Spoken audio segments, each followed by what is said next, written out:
Why is Hex better than Bitcoin? Well, first of all, it's the fundamentals of the code. The fundamentals of the code are better than Bitcoin's fundamentals. The inflation model is better than Bitcoin's inflation model. The staking feature is better than a mining feature. It's new tech versus old tech. It's decentralized versus centralized. Yes, all of those things.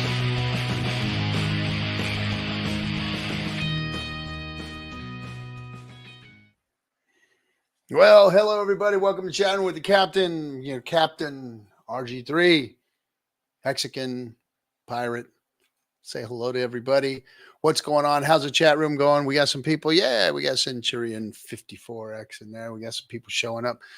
Right on. Well, this will be a different, I know it's a different time of the week. I haven't done a Wednesday show in a while. But yes, we do Wednesday shows still. This one's a little off the timing too. We're accommodating different folks so that we can bring you content that's going to mean something in the PulseChain. So thanks everybody for showing up. Today we're going to be talking to a AAA game dev. The guy was with Activision.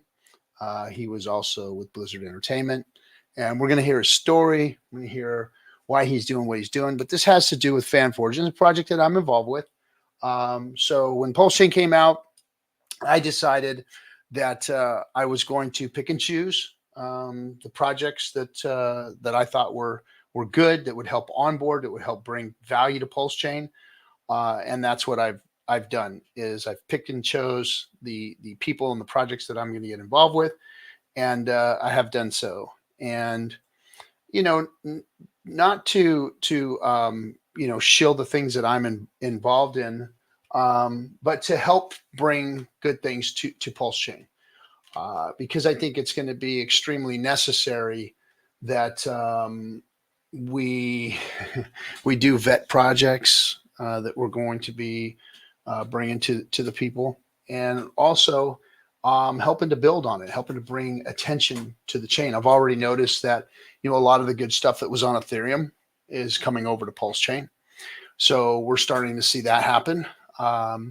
Just about everything we need is here already. So we got a DEX, we've got stable coins, we've got onboarding platforms, we've got everything but privacy, I think. Everything but privacy tokens. Hey, what's happening, everybody? Good to see everybody in the chat room. Thanks. So this project that I got involved with is called Fanforge. And the reason I got involved with it is because it was not crypto. It was not your typical, hey, let's put a coin out. Hey, let's put it on the blockchain. Hey, let's back this project up with this token and this airdrop or this sacrifice or this tax token or whatever, and not to down any of those things or devalue them. But I really was looking for something to get involved with that was going to be helping to onboard people into PulseChain, into Richard Hart's ecosystem. Something that was going to catch people's eyes a little more than, just your regular typical finance stuff. Because here's my opinion on what's happening. The political climate in crypto is going to be wishy-washy, flip-floppy, high one moment, low one moment. You're going to start seeing some weird stuff happening in the political scape when it comes to crypto. Before it was, we saw the division of DeFi and CeFi. We saw what CeFi did. We saw government agencies. If you've watched any of my shows, we watched government agency politicians, bureaucrats, all get behind legislation that would be favorable to centralized exchanges early on this last year. We saw that blow up in their faces. We saw them coming at DeFi. And then, of course, when all that happened, they walked away from DeFi and demonizing it because they had to clean up the mess that CeFi made with CZ and Sam. So with the two of them screwing all that up, we ended up here in this weird kind of space. And then we had BlackRock the evil empire itself come in and purchase all of the Maxis BTC. Like, let's just give it to them. Yay, thank you, BlackRock, bringing the money in. So that should cause alarm for everybody. Why does BlackRock want to own so much Bitcoin? Why do they want to do this? So I wanted to kind of step away from crypto as far as the circle jerk that we have in our bubble with Twitter and everything else, where we all think that, you know, the dollar's crashing and crypto's going to save the world and blah, blah, blah, blah, blah. That's not what's happening. That's not what's happening.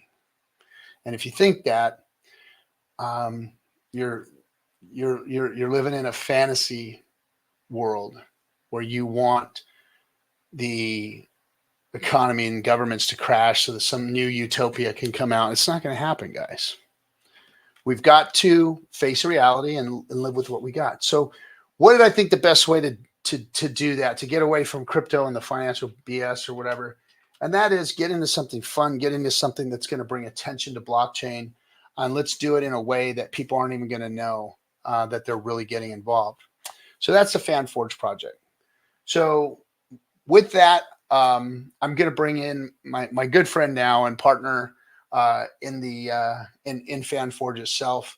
Like I said, he's a AAA game dev. He worked for Activision and Blizzard Entertainment, and now he's one of ours. And he's a Hexican too, so he always was part of the group here, but now he wants to bring his expertise and add to what's going on here with Fanforge. So I'm going to bring him up. We're going to talk about it, and we're going to get into why he's doing what he's doing, and we'll get to know a little more about it. What's happening, everybody? This is Joe Solo. What's happening, bud? Oh, you're muted still. Hold on. Let's unmute you. You got it. There we go. Hey, how's it going, everybody? There we go. What is happening? What is happening? Not too much. Switch you over here. Hold on a second. There. Yeah, no worries. That doesn't look like I'm looking up to space. Just to clarify for the audience, I worked for Activision Blizzard, which is the combination of the whole name, not Blizzard itself. I specifically worked at Sledgehammer Games, which is owned by Activision, working on Call of Duty. It's like such a mouthful, but I just want to get it out there. That way nobody's like, oh, this guy. Yeah, you don't want the geeks to come in and nail you to the cross, right? yeah. So let's just get that out of the way. I know where he worked. He was That's right. Let's just clarify that real quick. Technicalities, man. Who cares? You're a AAA game dev that worked for some of the big guys. And how long have you been doing this, Joe? Going on 17 years now, which is quite a long time, actually, to be in game dev. Yeah, no shit. Because and I always joke with my good buddy Kool-Aid, and you know, because he's so traumatized by the industry. Like the industry has traumatized him, and it's traumatized you, and it's like every one of you guys that I've met have been traumatized by this industry, or have an unfavorable. I mean, you guys love what you do. You're proud of what you've done. You guys all have a camaraderie like nobody's business, but you're all come damaged. Like you're all been beat up by this industry. And, you know, and I always joke with Kool-Aid because he's so like, whenever he talks, it's like this one time in game dev, you know, I had a this and a that and a this and a that. And it's one time in game dev. And it's like, bro, dude, you are like, there's some trauma here, man. We've got to fix you. And I thought it was just my friend until I met all of you guys and understood what was really going on. So the last 17 years, you know, lay it out there. What give me some of your accomplishments, some things you've liked about it, some things you disliked about it, and kind of like, so we can kind of get into why you're even getting involved with Fanforge and blockchain. So the big highlight and the probably the most positive highlight actually in something to hit home really is I achieved in video game development everything I set out to do.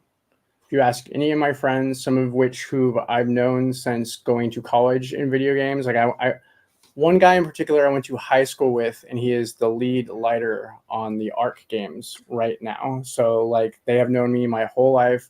I told them when we graduated high school that I was going to be a character artist, and not just a character artist, a lead character artist, work for some of the biggest companies. I achieved all of that. I was a lead. I've overseen teams like in not just internally, but externally, like through China. I've done outsourcing contracts. I've worked, I think I tallied it up the other day. If you include canceled games, I've worked on about 20 games. If you count shipped games, I have shipped 11 games. Let me stop you right there. You said canceled games. Yes. Tell me a little bit about that. See, when I started talking to you guys, especially Kool-Aid, about this canceled game thing, I'm like, what are you talking about? Like, you guys would like build games for like a year or two, and they would like they're sitting on a shelf somewhere. Like there's like thousands of these games out there, right? I mean, explain that one to me. Like how, like these projects are expensive. These games are expensive. You guys' work is a lot and expensive. And then all of a sudden, everything you've done is like, it ain't gonna happen. I don't know if people, like the general public, will ever understand just how many games have been thrown away, and not just games. I mean, and when I say games, I mean almost completed games. I mean the newest, freshest, most innovative ideas. I'm talking games on PS3 even that would have blown your mind from a visual standpoint, because they weren't just cutting edge. These developers were working with rendering techniques that could make things shimmer like watercolors in real time. If it's unique, if it's special, it gets thrown in the trash. Like if it can't kind of be boiled down to, what are the 3 bullet points that are going to sell our first person shooter, or how is this going to compete with Call of Duty, or like, how do we make it more alike to this other product that is already serving the market, right? It gets thrown in the trash. You could be working on a game for 6 years that is 6 months from being announced and 9 months from shipping, and they will throw that game in the trash. And they don't just throw the game away. They lock everybody's account. They make sure that you don't have access to any of your artwork, any builds, any visuals.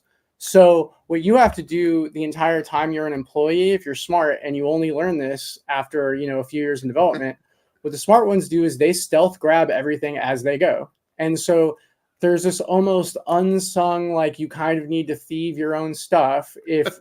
And then to cover your own ass, at least you're like, okay, well, I took the stuff, but now I need to password protect it. So there are remnants of all this great art I'm talking about right now, and it's all gated behind passwords, so other people might potentially get jobs, right? And we're talking about, like, if you look at like the cost of the games with marketing, without marketing, because marketing is usually either the game budget or the game budget twice, right? It really depends. Games do a little bit better than movies, so you kind of get away with like an equal amount. We're talking that they throw $150 million away. They'll throw $75 million away. Easy peasy. They will throw it away, and they will fire everybody, and they will shut down the studio. And right now, honestly, the layoffs, for instance, the mass layoffs, the only kind of positive thing from that, really, if you want to think about it, is at least there's a percentage of companies that are actually announcing that they're laying people off and canceling projects. Because when it's not at the forefront, this is happening all the time. Like the reason the bottom is falling out of the industry right now is because this happens so frequently that now we've gotten to this place where all the actual talented people like myself, honestly, who understand not just how to build things, but like how to make a game from scratch and how to optimize it, we're all leaving. We're all saying,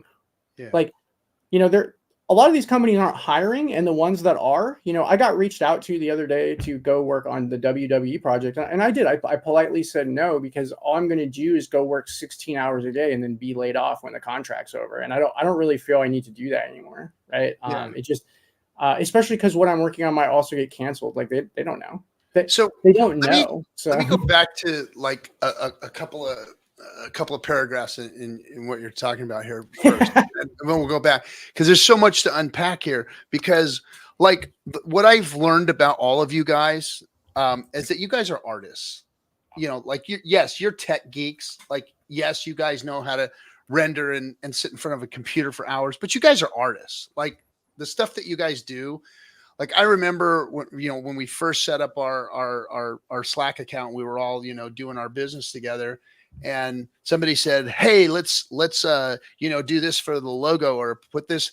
And within minutes, like you guys were throwing out this like crazy, ridiculously cool, like game developed, badass video renderings of what everybody was talking about. Like just it was like bam, bam, one up at each other and boom, boom, boom, and all this stuff's going. I'm like, my gosh, look at these guys. And so to tell somebody, like you said, like, hey, we want MVP. We don't want your shimmering, artsy. We don't want your like your soul in this thing, which is what you guys probably do when you work. You're like, man, I could do this and that and put your design to it. They're like, no, we want bare bones minimum. What's going to sell? We don't need it. And we're going to toss your artistic. That's got to like tear at you as an artist, doesn't it? I mean, is that like one of the scars that you guys carry, is like not having being appreciated for like your own artistic, you know, contribution?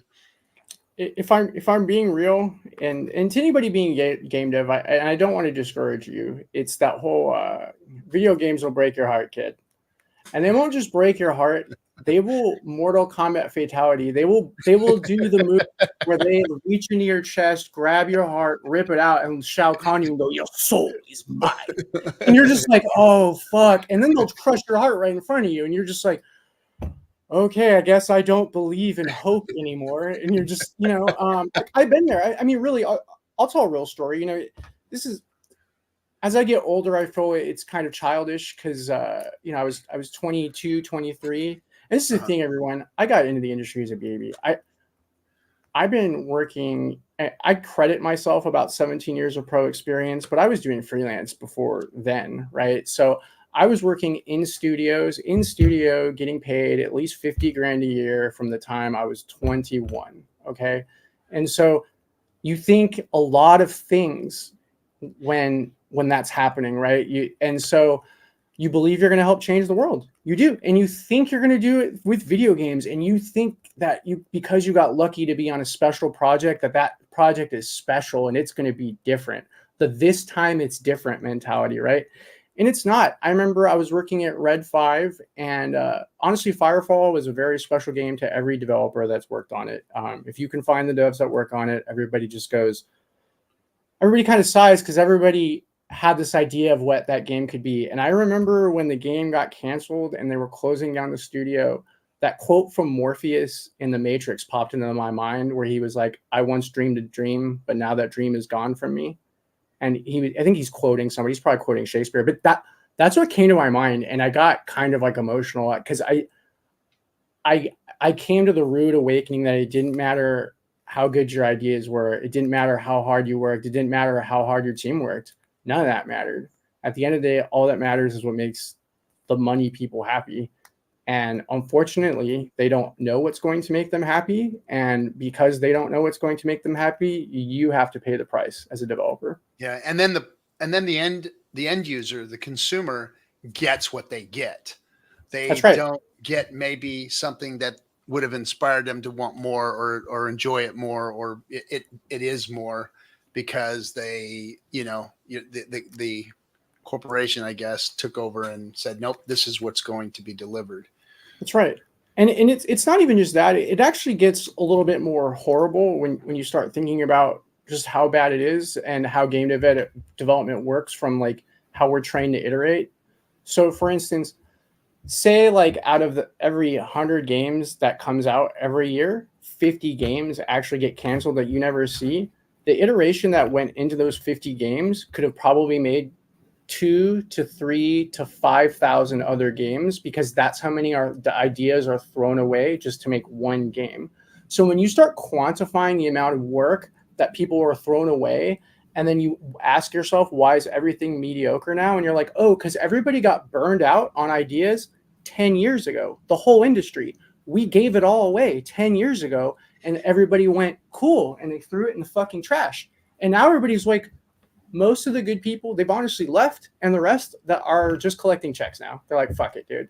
Because the reality of it is we're not really paid to think anymore. We're paid to be other people's hands. This is why I personally left game development. When you have people, so I go to Watts Atelier. I literally train with one of the top artists in the world. And you would think that at a job or anywhere that it would matter what your pedigree is, what your pedigree came from. And it doesn't. They go, we want mediocrity. We don't want you to ever tell us it's bad. We want you to babysit groups of artists who can't do the work. And we need you, but we need to babysit them in a way that somehow everything gets done, even though they're not capable. And then when that's not possible, the hammer comes down on you. So pretty much you get trained to just say yes. Your voice just kind of goes away. And if you can stay awake 19 hours a day, you get to keep your job. That's kind of how it sort of like works now. And I don't know, there's nothing left for me, there's nothing left that's creative or fun. The creative, that's why I started Fanforge, because I have to at least start a place where people can put projects that they're going to have fun on. And I'm not going to screw them over because I'm not just a suit who doesn't know what a good game is or how to make a game. You know, I want to be in a room and hear these people tell me why the game is late, and I'll actually understand, right? Hey, this is what's happening, right? A lot of these people, they're just trying to make a return on their investment. They don't understand the iterative process. They don't understand that like the first and only thing a game needs to be is fun. Yes. Most people do not understand that at the core. And that sounds really easy, but good luck finding the fun on a game. Like seriously, good luck, because it's not that easy. It's really not to just go, oh, I'll go make a fun game. Oh, cool. Like awesome. If we could all just make a fun game, we'd all be rolling in dough right now. Well, I remember when, you know, when we came together and had our first meetings, the group, you know, there was us on the crypto side, and then there was you guys on the game development side. And when we came together and started talking, I remember you guys were very adamant and very harsh with us about what you will and will not put up with or do, or, you know, because like I said, you guys were traumatized. And when you came in, it's like, this is what we want. This is how we want it to be. And can we do this? You know, can you free us from bondage and let us do our own thing? And so let's talk about why we all came together and why Fanforge, you know, even came about. By, you know, when I opened the stream just now, I was talking about, you know, the reason I looked at it and said, hey, this might be something interesting, was because I saw the possibilities of being able to sidestep crypto bros and sidestep the crypto space. And it's just, it's gotten disgusting to me. And it's not just the community here with the backbiting and stuff. It's crypto itself has really gotten disgusting, because when in 17, when crypto ran up and all I saw was pump and dumps, I was discouraged in it then. And then Richard came along and said, hey, well, let's do it different. Let's do DeFi. Let's give everybody the power to do it themselves. And when he did that, I was like, yes, here we go. Now we own crypto. We as the people own crypto. Well, I don't see, I see that crypto has kind of split when it comes to that. We have the CeFi and the DeFi space now. And, you know, we've been demonized. The true DeFi pioneers, communities, and developers and everything have been ostracized, pushed aside, gate kept, called crazy, called foolish, everything that we've done. You know, it's gotten so bad that even in this bear market, our own communities have started eating each other because it's gotten so bad. But I saw Fanforge as a way to break away from crypto itself and start to use the blockchain and use gaming and entertainment and whatnot to bring adoption or bring use case to why crypto should still be here, why blockchain should still survive, why we should have DeFi, and what it means to people like you and me. Like, to me, it means, you know, financial freedom, and the ability for us to go out and provide human beings with a new financial tool. Now, I'm not some pipe dreamer that thinks that crypto is going to replace regular finance. That's not my thing. I never have been that way. I've called people foolish for thinking that. Now, can crypto live side by side with finance? Of course it can, because it has better products. But the world does commerce in dollars, and it's probably going to do commerce in dollars or yen or euros or whatever it may be, whatever the currency may be. That it's going to do that for a long time to come. It's not going to change overnight. And trying to think that you could do something drastic to make that happen is ridiculous. So I looked at this as bringing something to the table that can help us to bring adoption and a smoother way of bringing people in versus, hey, check out this crypto app. This crypto is going to go to $1 million if you put 10 grand in right now, and it's, forget that whole scene. How else can we use blockchain? And, now what does it mean? What did it mean to you when we got together and started talking? Because, you guys came from a different place of wanting to use blockchain for something. Yeah. For me, it's really interesting. Drawing and painting, video games, and cryptocurrency, and I guess you could say collectibles in a way, are like the three things that in my life that have like grabbed me and like that have really just taken more of my attention than most ordinary people. So for me, crypto, I was like, this makes sense just immediately. The idea that like the internet should have money. This money is cryptocurrency. That everybody said that money was going to be Bitcoin, whatever it is. But just in general, the idea that, okay, we have cryptocurrency, we have a way.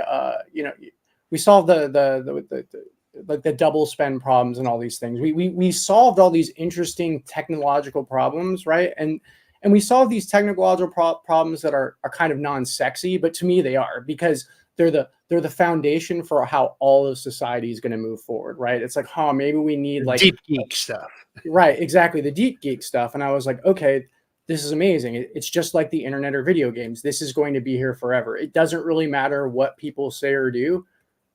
You can't get rid of the idea now of the internet having money, and that means you can't get rid of cryptocurrency, like a digital currency. Like that just is now. It's like the internet, right? And so the only issue there that I had was that I'm an artist. I'm not really a programmer. So I recognized blockchain and I immediately wanted to get into the space. I actually was trying to email Peter Saddington and like Ivan on Tech, like way back, just to be like, hey, can I do you need a game developer, artist for anything? And at the time the answer was just always like, no, not really. And I was like, I think you do, because blockchain can't just be trading tokens, and blockchain can't just be, even then, like when NFTs were like really in, even just the idea of NFT was floating around, I was like, you can't just have JPEGs floating around. You need full interoperable like digital collectibles to make this valuable. You need to make the thing that you put on blockchain just as revolutionary as blockchain itself, right? Through its function.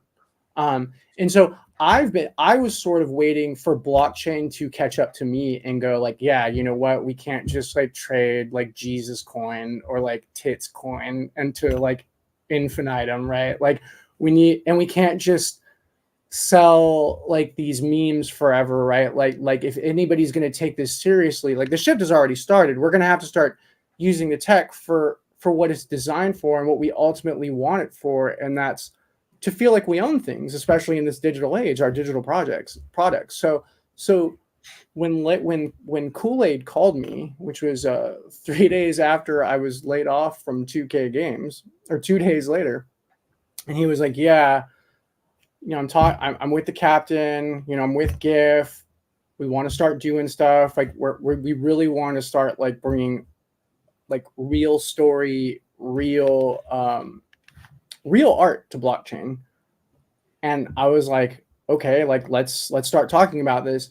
And the great thing to me, and the thing that was surprising and amazing to me, is you guys were all on board to actually make products, not just make more crypto stuff, which even when I told Larry joining you guys, I didn't want to just come in here and just start making like memes and things, right? Like I wanted to make collectibles. I wanted to make things that had value from a sentimental standpoint, right? The same way that comic books have a sentimental interest for people, the same way that, you know, football collectibles and, you know, Star Wars action figures and guitars and all the things I'm into. If I'm going to do anything on blockchain, that was what I wanted to do, and you all were up for it. And the interesting part is us all being open to that led to, you know, the other partners that we started with, including people who did work for Blizzard Entertainment, which is such as Paul Lamont. You know, he created Tyrael. Finding Jay Madrigal, who is like an e-commerce guru who worked for like Shopzilla and all these other like amazing places, right? And who had already built a platform because they had a vision of, if we just had some crypto people interested, we have this website that is set up to sell and market like digital collectibles, and we want those collectibles tied to blockchain. So, you know, it was really, I think, a serendipitous moment. Maybe is that what the right word? Or I'm not sure what it is, but interests just seem to align. And honestly, at the bottom of the bear market, or not even the bottom, in the middle of this bear market or whatever, the only things that lead into the next cycle are the actual things that not just survived the bear market, decided to build in the middle of a bear market, knowing it was like not good because they wanted to do something innovative. And I think that's what we're doing. You know, I don't think the innovative part is this super sexy, we're going to do this awesome token, man, or any of that. Like, no, we're going to put actual digital products that people put their heart, their blood, their sweat, their tears, their time into, and we're going to sell them to people the way that normal people do. Like, you buy digital comic books, movies, or whatever. But the difference with our stuff will be that you'll actually have a shot at keeping it forever. And these IPs, they're not looking to make tokens or coins.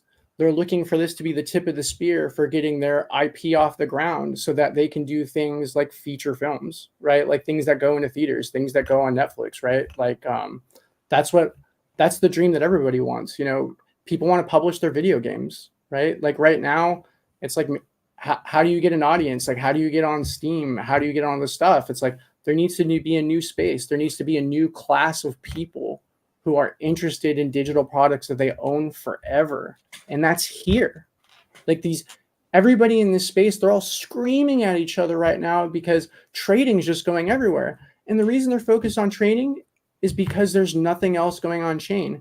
Maybe if we can come and provide some entertainment, then everybody will stop freaking out about the price and worry more about, well, now we have utility, real utility. Now we have something to fight for. And now this is not what we're doing. I'm just saying, like, imagine the possibilities. What if the next George Lucas and the next Star Wars is born through a service like Fanforge and put forever on the blockchain, right?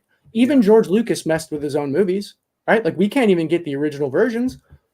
We can actually like have access to the original versions forever, and we can see IPs that people fight for, you know. And that's the reason I bring up Star Wars. It's not just about how well it does, it's about how it touches people. We need products out there that when people go and defend crypto, these products are in their mouth because they mean something to somebody, and go, no. Crypto, it's not bad. What are you talking about? I read this graphic novel that kept me from killing myself. It was life-changing, or it inspired me to go and be an artist, right?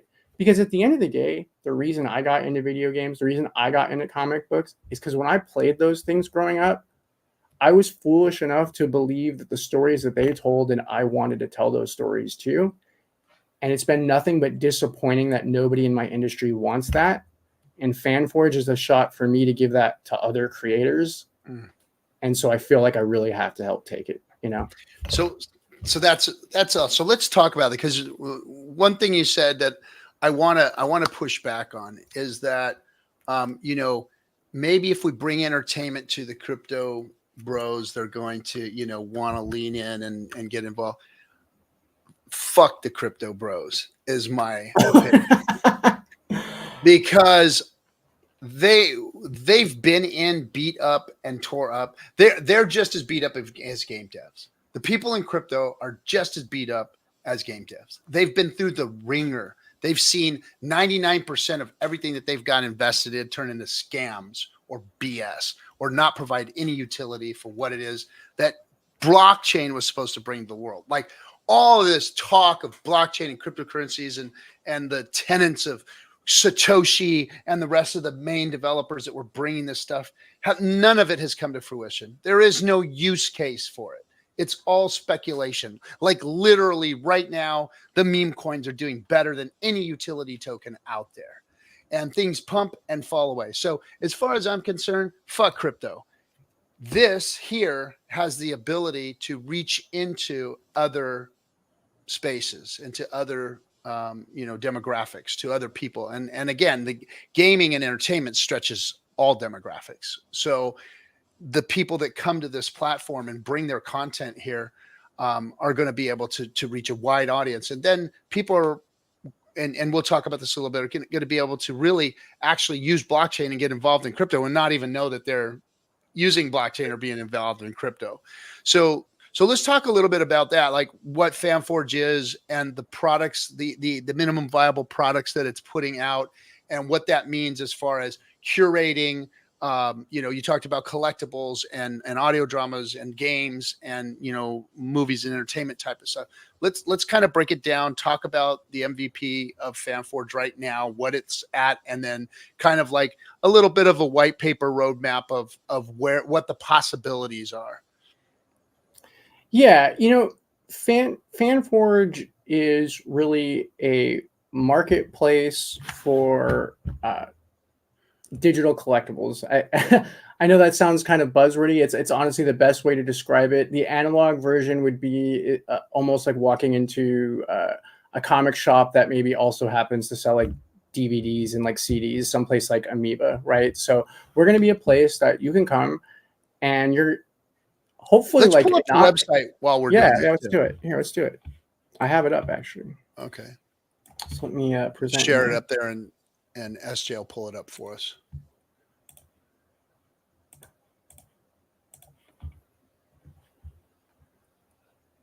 Okay, I'm sharing.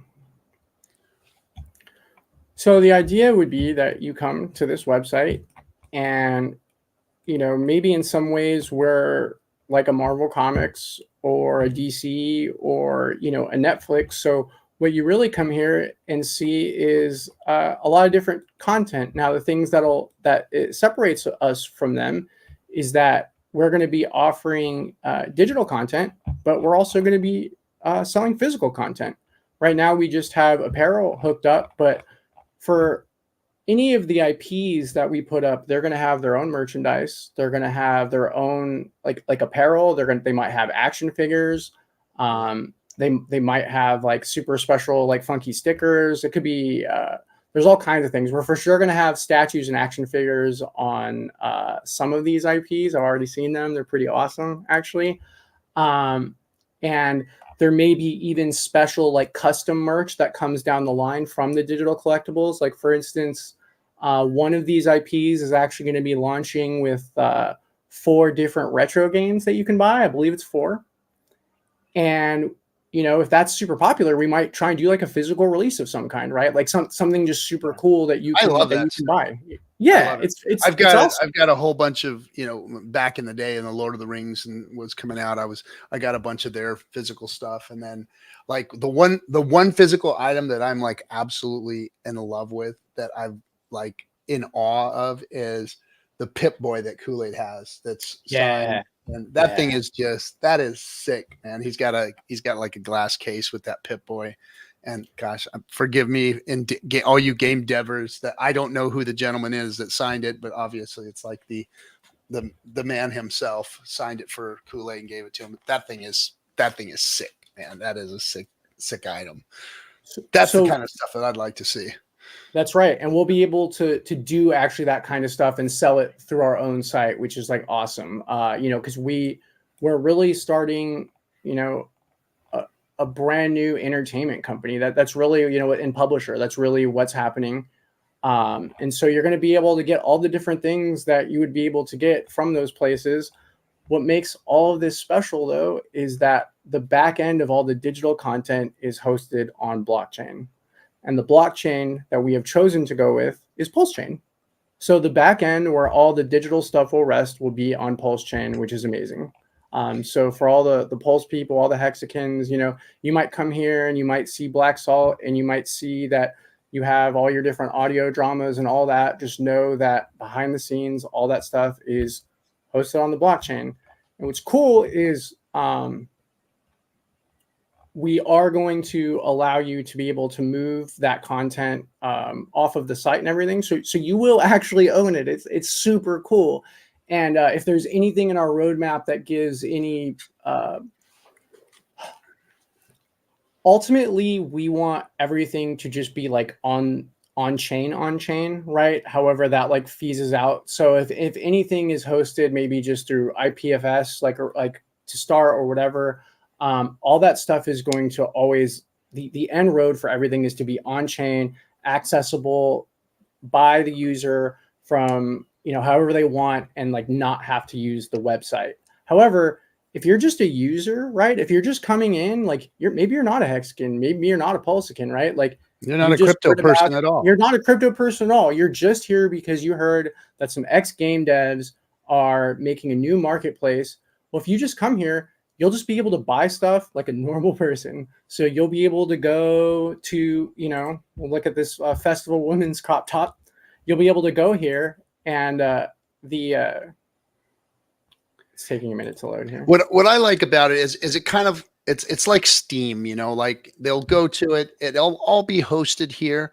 But That's you'll right. have the ability. So it'll be basically, you know, like a custodial wallet that all of this will be hosted on. And if you're cool with that and you're fine with that, and which most people are, because, you know, people use Steam and all this other stuff, gamers and whatnot, they'll be fine here. But if you do want to take it off and put it into, you know, you move it onto your machine and move it to your wallet, you'll be able to do so also. That's right. And you'll be able to, we don't have this hooked up yet, everybody, but I think if you scream loud enough, we might be able to have it hooked up faster. But you'll be able to buy all the merch and collectibles with, you know, with PayPal or Stripe. And I think PayPal or whatever is hooked up right now, but you'll also be able to buy it with Pulse. Like you'll be able to buy it however it is you want to buy it, but to the end user, it's just going to be a different payment method. You know, they're hopefully going to be coming here because they want to be involved with the audio dramas. Oh, look at that. We're streaming.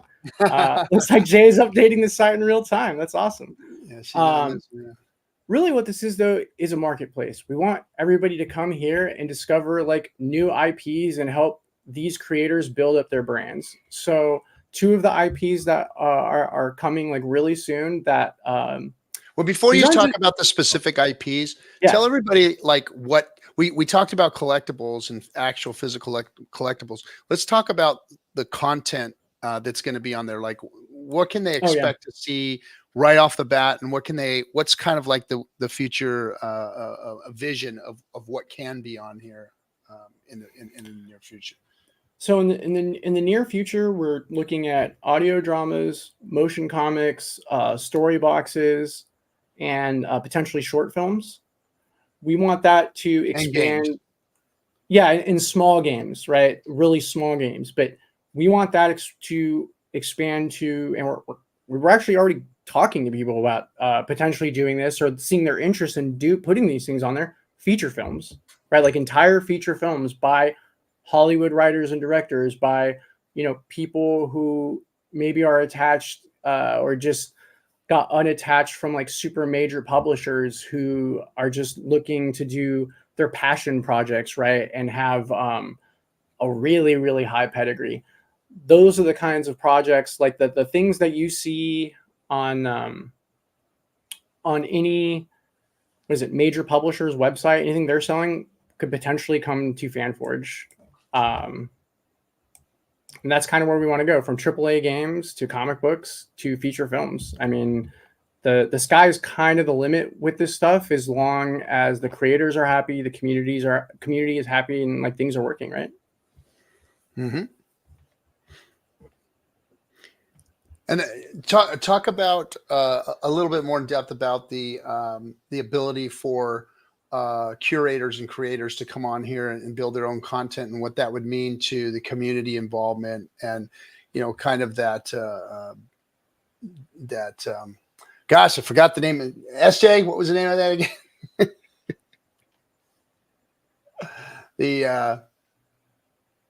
Oh dear. Anyway, well, here, the fundraising portion of it. Yeah. So Kickstarter. So Kickstarter. So, I don't like everything. So one thing that I think is really interesting, and nobody else is signing deals like this. Every person that signs with us gets to keep 100% of their IP. In fact, I'm going to say it again. Every creator or company that signs with us gets to keep 100% of their IP. There's no other company really that's giving that kind of a deal. Now, the profit. Wait, did you say 100%? That's right, 100% of their IP. So what we're trying to avoid is that we're not trying to hold up creators from getting other deals. We're not trying to parasite our way to success by leeching on to people who are successful. We want people's most authentic voice to be on our platform, and we want to give them a megaphone. So when you support our creators, know that you're supporting 100% of their vision. We're not trying to bend them anyway. We don't, in some ways, I guess you could say that we don't even know if we're going to make money on it, besides the fact that we think we're excited about it, because our incentive really for them to do well is that they're happy. We want to, I want to create an environment that is the opposite of the professional environment that I have lived in the last 16 years. I want to give some people the best deals of their life, and I want them to be genuinely happy and go, yeah, Fanforge, Joe, Roy, all those guys, they give good deals. They helped me. If it wasn't for them, I might have had to change all this stuff. But thanks to Fanforge, I didn't have to change anything. And because I was able to be my authentic self, the community just showed up for me. Everybody just knew what it was and they supported me, because we're gonna have those creators on streams. We're gonna put them in front of the community. You guys are gonna see these people. There's nothing here that's like a grift or weird crypto. We're genuinely trying to present product. We're genuinely trying to open a new gate for people to get all their entertainment out there to the masses, right? And not only just get it out there to the masses, we're trying to allow them, to give them a technology that will allow their product to live forever, their ideas to live forever, and their stories to live forever. Because right now we live in an age where like all these tech companies just want to delete it all for some reason, and that doesn't help anybody. No, they just don't want anybody to get a hold of that IP. Right.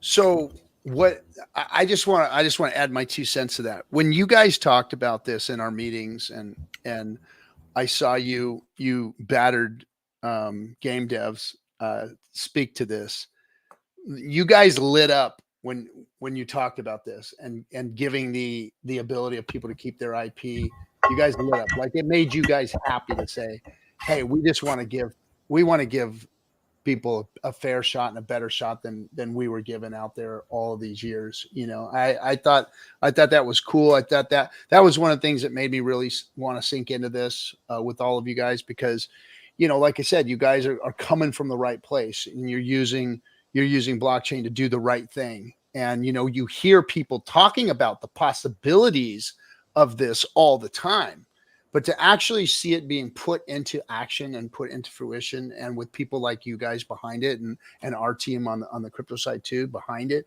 I'm excited that there's actually like a real product with real people wanting to do real things with blockchain to make the world a better place. And one of our mentors around here is Richard Hart, and that's one of his his things that he says is, go make the world a better place. He wants to make the world a better place.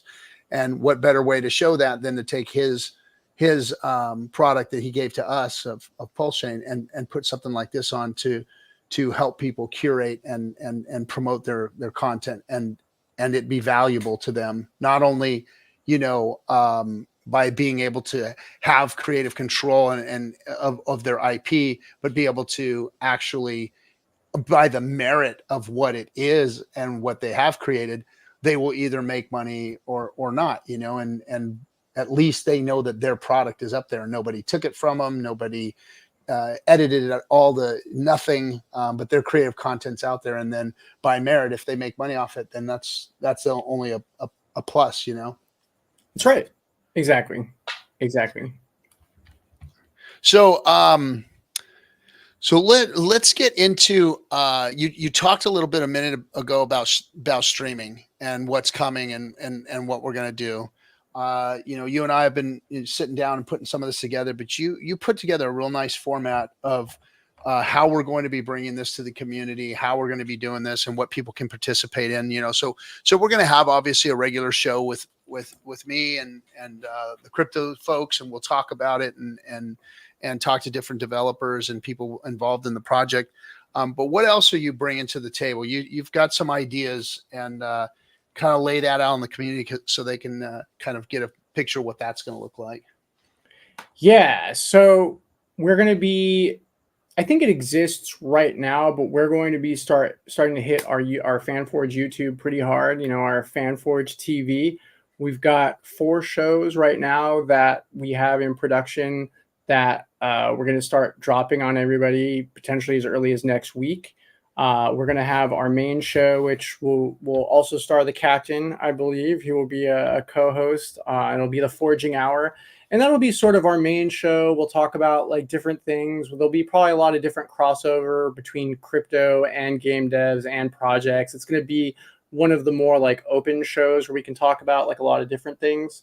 But it'll mostly probably be related to Fanforge and IP stuff. It probably won't be too much like marketplace or TA or anything like that. It's really going to be about, you know, our entertainment business. So that'll be the place though to really get the 4-on-1, I think, on the things that are coming.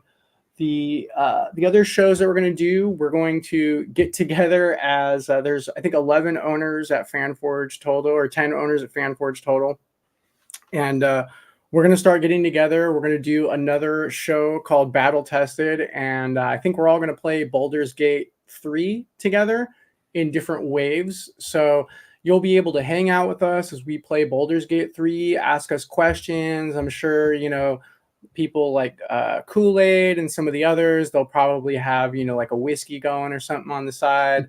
I'll probably keep it with like a Gatorade or some water, but it'll be a time to just like hang out with just the community, see us play some games, maybe talk some game dev stuff, you know, just a way to hang out with us, really, right? And that game is just super righteous.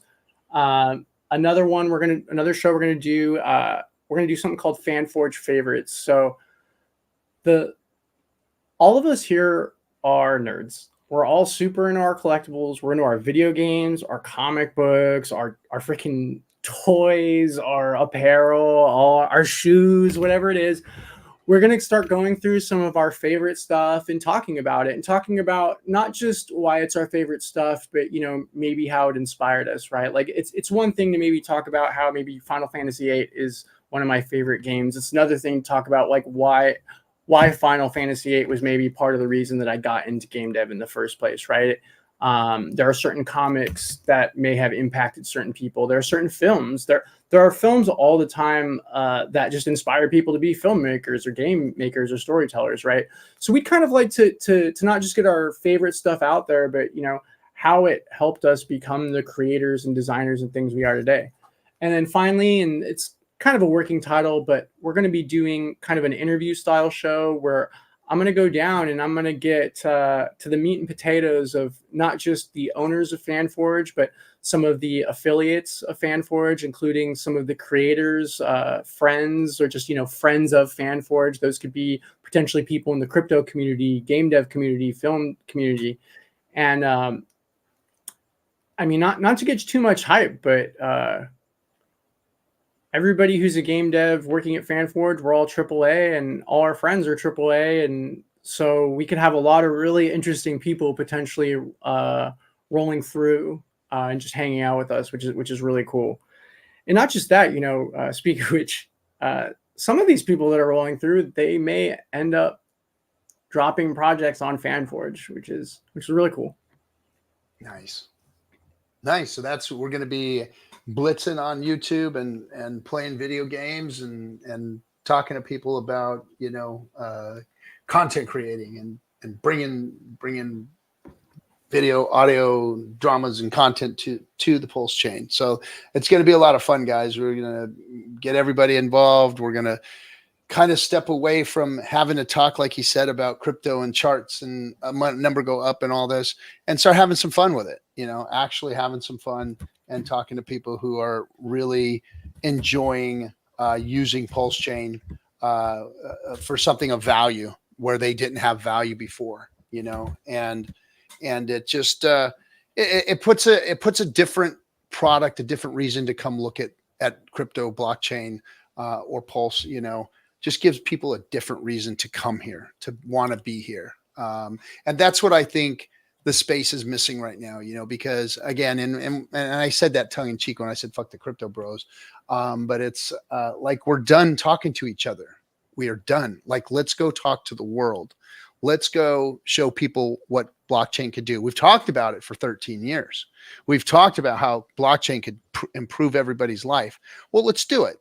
Let's do it. Let's start here. Let's help a bunch of busted up, beat up, you know, game dev guys use blockchain to do something to make their lives better and make them happy about being artists again and happy about putting out content again. And then bring joy to the community, bring joy to everybody around them and to themselves. So I'm super stoked for this. I'm glad that I got involved, and just the people that I've met, just awesome people. The game dev community that I've met here, they're just good folks that deserve a lot more than they have been handed. So anything else you want to go over before we end the stream here, bud? Oh, by the way, everybody, SJ put the links to Fanforge and everything, the new YouTube streams and everything on the description down below here. Down below. Yeah, we'll just maybe we didn't totally mention it. This website is live right now. You can go to fanforge.xyz. You can buy a t-shirt or a sweater. It would be awesome if you guys supported us with that right now. Soon we're going to be announcing like launching these things, and you'll be able to buy more stuff and you'll be able to buy more collectibles. I'll actually talk about that if we cannot end early. Maybe go 10 minutes. 10 minutes late. I can kind of go through some stuff. Yeah, let's go ahead and go through it. But so if you go to the site right now, if you want to get information on any of the IPs that we have going on, you can. I think people are going to the site. You can click on the IP and you can join the waitlist. Please join the waitlist for any of this stuff. I think if you fill out any of these, you'll get info from us. And right now, it's going to be a good way to maybe see like if anything drops like super quickly. Also, stay tuned to our Twitter account and whatnot. But please sign up. You can go ahead and buy t-shirts and stuff too. But soon, what's going to happen, and this is super cool. So Black Salt and Super Space Offenders, we're going to have two different, our marketplace is going to do a few different things. So these two IPs, Echo Fall and Destiny Gate, these are audio dramas that are in production right now through through Fanforge Studios. And those are going to be released, I believe, as a single season of 6 episodes. And when those are completed, you'll be able to buy those. These other two IPs, and these will be the first ones that are launching Black Salt and Space Defenders, these are going to be sort of Kickstarter style IPs, but with a twist. The twist being that you'll be able to buy products day one, even though you're going to be helping, raise funds for a bigger project. So when Black Salt goes live, they want to raise funds to produce an audio drama, but you're going to be able to buy digital comics and digital collectibles day one, the second it goes live. So by contributing to the campaign, you can contribute and actually buy something and get it in the mail like fairly soon. Space Defenders, same thing. They're going to have digital and I believe physical goods ready day one as they try and bring in money to make a bigger story box. And what's really cool when you think about it is it's kind of really not a Kickstarter in a way, even though it'll look that way. What it really is you, the user, seeing that your money that you're giving to this IP is actually going towards production of something.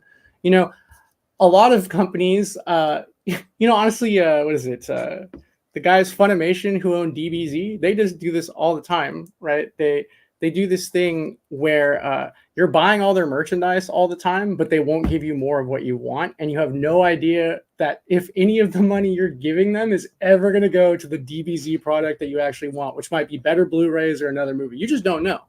With this, it's like, okay, cool. I'm going to go in, I'm going to get some Black Salt comics, I'm going to get some t-shirts, I'm going to get this and that. And I'm going to know that all the money I gave them for all that cool stuff that I want anyway, because it's the lore and it's awesome, is also going to go towards them making more stuff that I like, right? So if you like the comic book and you like the action figures and you like just like the lore and Black Salt, well, cool. You're going to know that your money is going directly to something new for you to go ahead and listen to and get more involved with.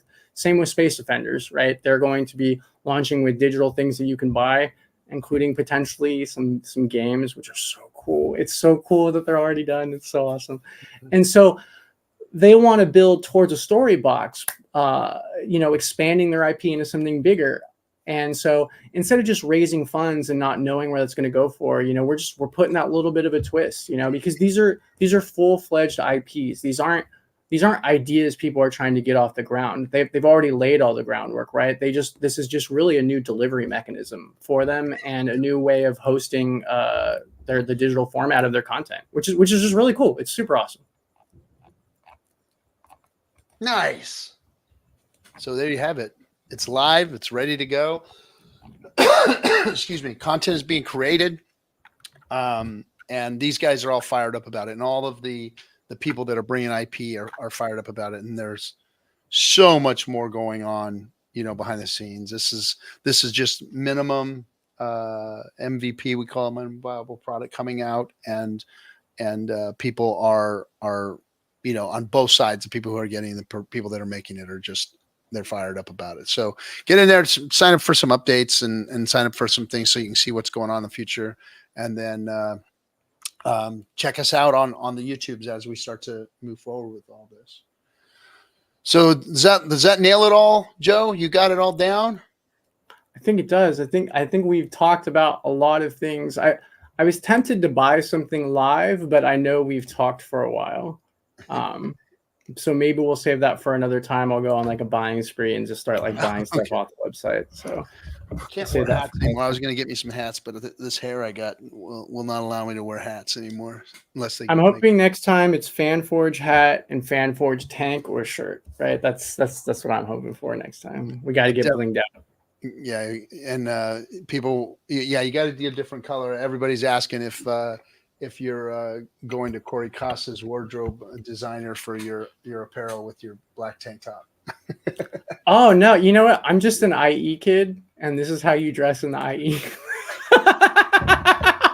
In the 909, we call it the 909 or the IE out here. We happen to be in the same locale. And, that's right. It's a desert. We live in the desert, basically. That's right. It's all about just outside of the beach, but California, dude. That's what's up. Right on. Well, Joe, thanks for coming, man. It's been a pleasure having you, and it's definitely been a pleasure getting to know you and working with you and watching your guys' professionalism and how lit up you guys are about this project. It's fun to watch, being in crypto and seeing, being through all the different businesses in crypto that I've been in, and the pain, the anguish, the difficulty, the bear markets, all of this stuff.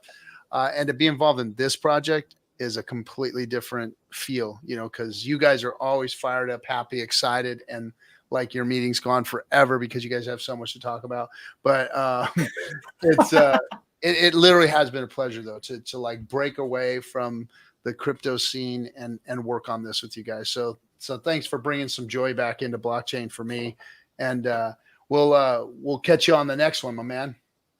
Yeah, for sure. And everybody, by supporting us, really, you're helping support creators, and honestly, we'll help make the change in the world that we want to see. I want to see entertainment get better, and to me, like, even if it's not us, this is what needs to happen. This is the only way things are going to get better. And so I'm always excited to talk about that because I love storytelling and I think art is important.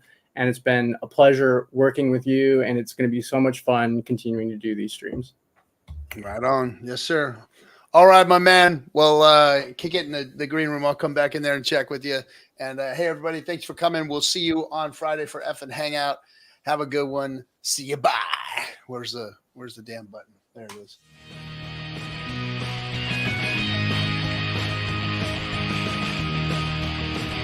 Why is Hex better than Bitcoin? Well, first of all, it's the fundamentals of the code. The fundamentals of the code are better than Bitcoin's fundamentals. The inflation model is better than Bitcoin's inflation model. The staking feature is better than a mining feature. It's new tech versus old tech. It's decentralized versus centralized. Yes, all of those things